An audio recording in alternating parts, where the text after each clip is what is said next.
various communities within Victoria, the Filipino community, the Italian community, the Portuguese community, and the Ukrainian community. My name is Adam Gojri. I'm Metis, as I'm sure you can guess. My family is from northwestern Ontario, a town called Sioux Narrows on the Lake of the Woods, about 3 hours east of Winnipeg. Before that, my family, like I'm sure a lot of people in this room, lived on the Red River in what's now called Winnipeg. Describe 5, I guess, traits or values that represent Metis culture. The first thing I think is really important to any Indigenous culture is the idea of connection to land, connection to place. My family and many Metis families have a very special connection to the place in which they're from. For a lot of us, we can trace that connection to the Red River. The Red River is the place where our culture was created.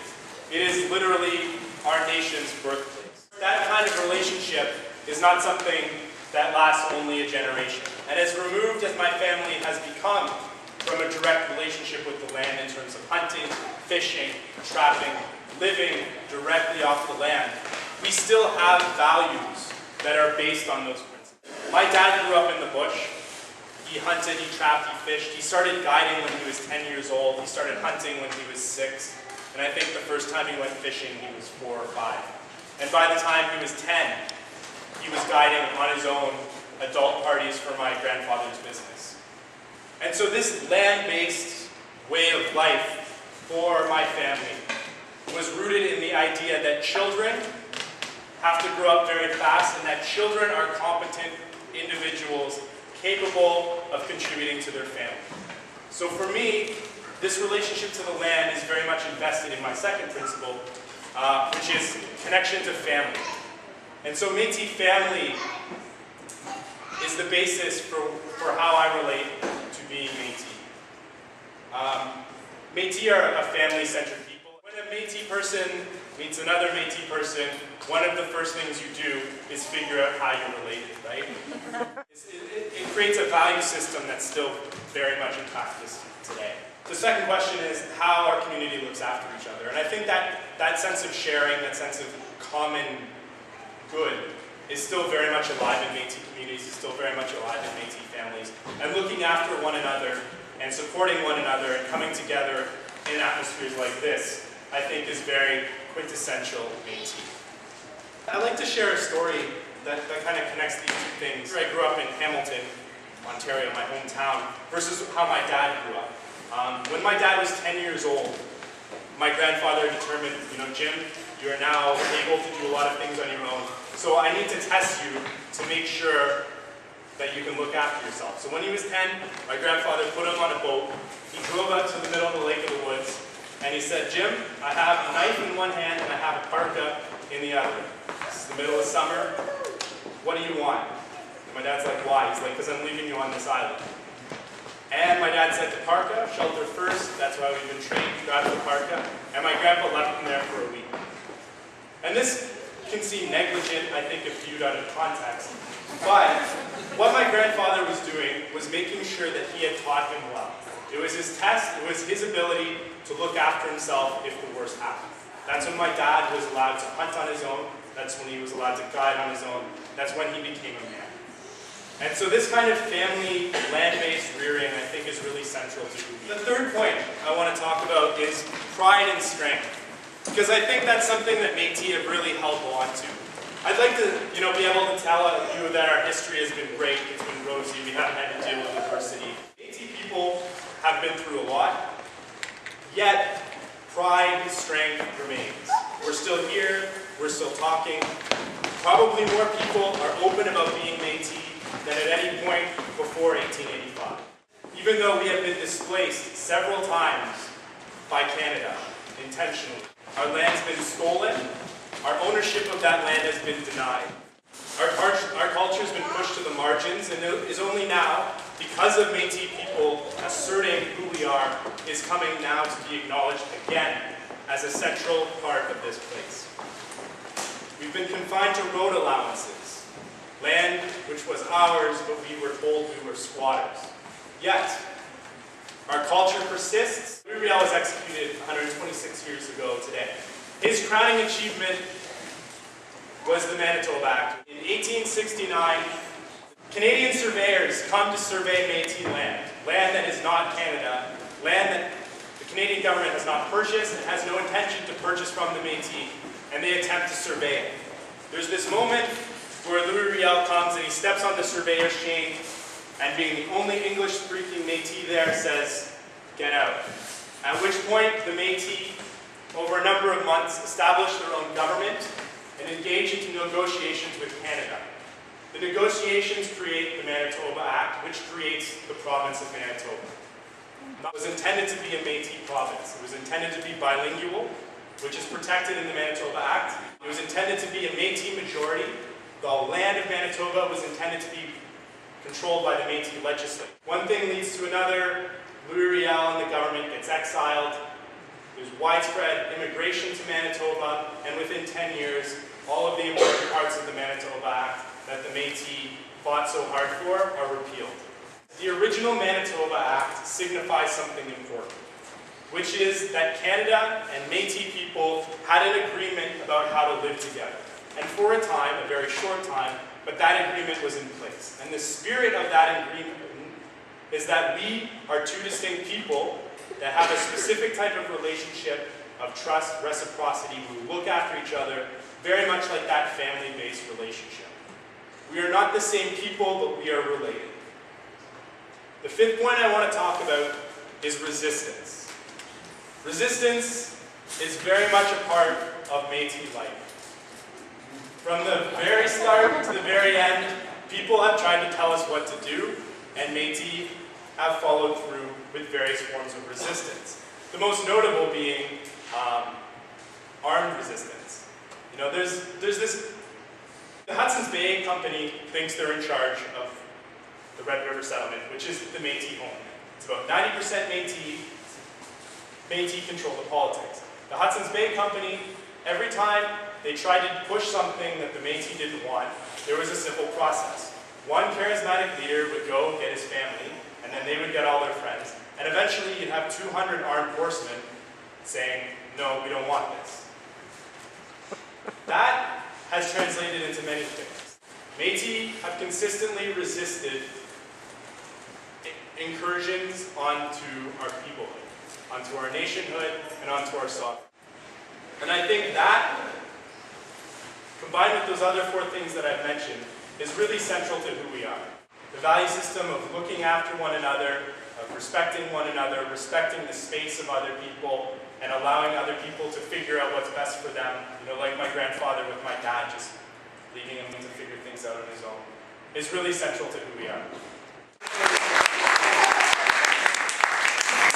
Thank you for asking me to speak and for this amazing event. I'm Nicole Bresser. How our community promotes anti-racism, and the second is to show how our community engages in positively connecting with others. I think for our community, one of the challenges is that because our community itself faces so much prejudice towards our community, there's a lot of learning that happens in just us relearning our culture before we've been able to expand out and learn about other diversity, because there's a strong protectionism over our Métis identity. As a Métis community and as individual members within this community, I believe that we share in this journey all together. Working together to make a world with no prejudice, no racism, no barriers. At a community level, events like the one that's held tonight is a place in which we can bring together many different people to celebrate life. These potlucks themselves are always open to anyone. We promote in all of our activities that we do the acceptance and of other diverse culture. Through events that we have, we pass on knowledge and we give tools to our community members to promote our culture. With all of the teachings that we have, we decrease the internalized racism that we also feel towards ourselves. In Indigenous communities, is that there's a big self-hatred. This Red Road isn't easy. It was only in 1996 that the last residential school closed. One of our biggest things that we can do to promote anti-racism is that we start to accept ourselves as a people and as a community. Promote love and acceptance and respect as core values. These teachings that teach us to respect not only the land that we walk on, but teaches us to respect the four-legged, the winged, the insects, the trees, the sky, the sun. Everything that is part of this earth, we are taught to respect. And with that, we're also taught the core teaching to appreciate the uniqueness of every individual that's on the earth. We don't have one program. We do this in all areas of our way. But I would like to tell you about a couple different places. One of the places is university education. I know many people in our community have been asked to go and speak in the School of Social Work, in the School of Child and Youth Care, in the nursing program, in the education department. This is a great opportunity to not only pass along our culture, but to also answer those questions that are kind of lingering. Another place that we have is school education. And a lot of the stuff that you see up here is part of the woman who does our school education programs collection. And we have a woman who comes from Métis Nation who goes to teach little ones and high school ones all about, in the classroom setting, about our teaching. We have elders in residence. Sam Sanzerget is up at the university as part, sitting on the same stage to our other First Nations friends, all students to access. There was community members who were at the Olympics. There has been a signing of a memorandum of understanding for education within our school districts locally. There's been community engagement with the Ministry of Children and Families. And there's also been some amazing firekeepers workshops, which is a place where elders can go and talk about teaching. We also have an amazing youth program open to all youth from all backgrounds. And there's leadership training, cultural awareness, it promotes diversity within the Métis culture. The events are held in neutral places, so to encourage people from all diverse backgrounds to come and be a part of the group. The Sun Run, that our community takes part in that as well. And one thing that I would like to say is that not only do we do things as a community, but I really want to recognize all the individual warriors that are out there. There's so many people in our community who just are individual warriors who have learned the teachings and represent this in their day-to-day life. I guess the only other part that I'd like to say is that I didn't know that there was going to be artists here doing depictions, but I generally like to be depicted as about 5'9". What I think my question is going to do, hopefully, is kind of encapsulate some of this thing to finish off this question 5. Our heritage is with the Todd family. On my maternal side, we actually go back in history genealogically, trace our ancestry to the late 1600s coming to Canada. And my great-great-grandfather was brought over here indentured to the Hudson's Bay Company, which I think a lot of our relatives were. And as a result of that, he married a Cree woman, and our family married within the Aboriginal community for several generations, up to my grandmother, who was just looking at her genealogy the other day, matter of fact, and on the census in 1910 or something like that, my grandma is listed as Cree IB. And I thought, what the heck is Cree IB? So I went into the definitions and that, Cree Irish breed. So then I looked at my my great-grandma, and she's not Cree IB, she's French. FB means that she's Cree or Native and French. She predominantly hails from the Red River area, as most Métis do, and we gradually worked our way up. To question number 5 here. The Métis are one of 3 Aboriginal populations in Canada as defined by the Constitution. Section 35 specifically identifies us as an Aboriginal group in Canada. They developed out of the land and history of the Canadian West and have lived in Canada for well over 2 centuries. In fact, many feel the Métis are examples of the first Canadians.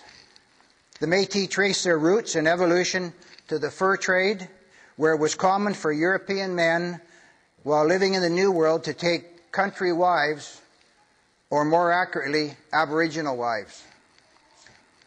From these initial encounters, it did not take long for the Métis to develop a unique and distinct culture within pre-colonial Canada.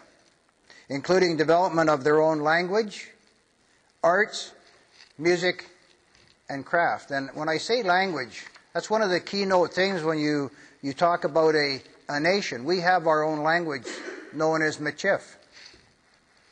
The blending of the two worlds, Aboriginal and European, places Métis people in a unique position within Canada. They are able to see both sides of the story and sit on both sides of the fence, as evidenced by the way Métis have distinguished themselves. For example, the Métis flag is an example of our mindset. And this is our Métis flag here, and I'll just talk about that for a second. The Métis flag embodies a number of central characteristics of the people. The infinity symbol carries two meanings. It represents two circles joined, meant to symbolize the joining of two cultures. It also states that the culture shall live forever to infinity, and that the practice and values of the Métis endures. This is an important aspect of the culture, for once you are Métis, you will always remain Métis. The history of Métis evolves through many eras, from the first contact between Europeans and Aboriginals and development of the Canadian West to the current day. Much has changed over the years, and the realities and existence of the Métis has changed a great deal as well. I think some of the comments that Adam made about him being an urban person from Hamilton and what his dad experienced and his granddad, you can see how things change, how they evolved. Life was not always easy for the Métis. The changing colonial and political landscape of the 19th century placed the Métis at odds with the developing political forces of Canada. The conflict came from the Métis asserting rights to their land and to trade when the colonial government of Canada was keen to see the land included in the Canadian expansion westward. As Adam has alluded to, the Métis experience is generally one of peace, but on occasion resistance. Three significant periods of resistance against colonial and commercial forces have occurred, the first taking place during 1815 at the Battle of Seven Oaks. It was followed by the 1870 resistance at the Red River Settlement, which is current-day Winnipeg, and which ultimately came to a head in 1885 with the Battle of Batoche. That subsequently resulted in the hanging of Louis Riel for treason. The years following the battle saw more hardship for the Métis. The buffalo upon which they had relied upon for food as a source of commerce vanished, and many Métis went underground. Many Métis people quietly forgot about their past, and pressures of the era made being a half-breed difficult. During this time, many Métis people continued migration further west, chasing the few remaining buffalo or seeking work on farms or the fur trade with which they were so familiar. A number of Métis eventually settled in British Columbia, thus extending the Métis homeland clear across the 5 western provinces. And for example, in British Columbia, we have 37 Métis communities. Into the 20th century, the Métis found themselves existing in an uncertain middle ground between First Nations and European populations. Many Métis would end up in residential schools and suffering from racism. It was not until the latter part of the 20th century that the Métis accomplished a number of significant achievements, which included formal recognition as an Aboriginal people in the Constitution of Canada. Furthermore, as Canada and Canadians began the process of re-examining its relationship with Aboriginal people, the Métis began to be viewed in a different light. The present day offers many opportunities for Métis people to make their voices heard, and there are many doing exactly that. So to the question, describe how your culture contributes to what it means to be Canadian. Well, the Métis are a party in the Canadian Confederation and contribute how we all think about relationships between cultures. In many ways, we as Métis think about this differently because of the reality of Métis life in Western Canada and its evolution. Our dynamic culture has also created and continues to evolve in many unique forms and traditions, including beading, fiddling, jigging, Michif language, art forms, song, tales, and of course, the Métis sash, all of which contribute to the unique cultural fabric of Canada. Thank you.